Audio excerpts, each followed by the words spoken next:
1,5 года я начала замечать, что он часто начал падать. На затылок падал, потом и вперед падал, и выбивал все свои зубы. И я обращалась в больницу, делала УЗИ, рентген головы, нарушений ничего не было, было все хорошо.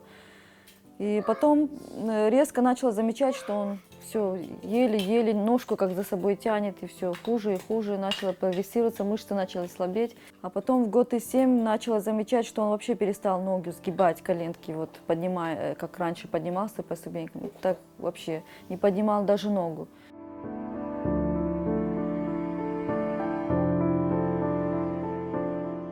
Начала обращаться по врачам, неврологу, хирургу. Ну, они сказали, что ну вот слабость мышц просто, миопатия, во-первых, может быть какая-то.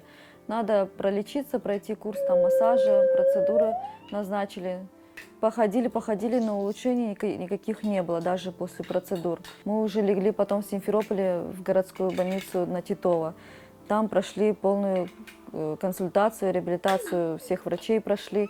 Все хорошо, интеллект развит, все нормально, МРТ головы сделали, патологии не выявлено, сказали. Мы потом приехали в Ялту, и тут же мы попались к врачам Санкт-Петербурга. Они здесь приехали, тоже проводили консультации. И когда посмотрел врач, невролог, как он ходит, ему сказали пройтись вот так, надо дверей. Он тогда ходил уверенно, все нормально было. Ходил раз и упал, а потом раз опять ходил. И врач такой посмотрел, врач молодой, а опытный очень был, сразу сказал, это, говорит, очень серьезное заболевание, вам нужно срочно к нам в Санкт-Петербург, надо лечь, говорит, на реабилитацию. И тогда мы можем поставить диагноз достоверный.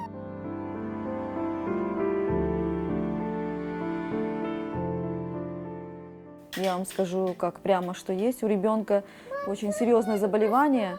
Только вы не переживайте, не надо все близко к сердцу принимать, его можно вылечить с помощью одного укола.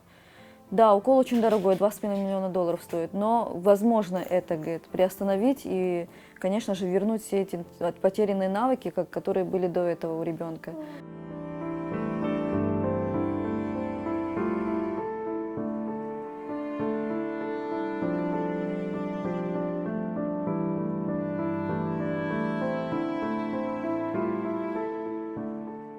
У ребенка очень мало времени. Мало времени тем, что он сейчас пока, если ходит, вы радуетесь, да, он ходит своими ножками, но в какой-то момент просто он перестанет ходить, он будет лежачим.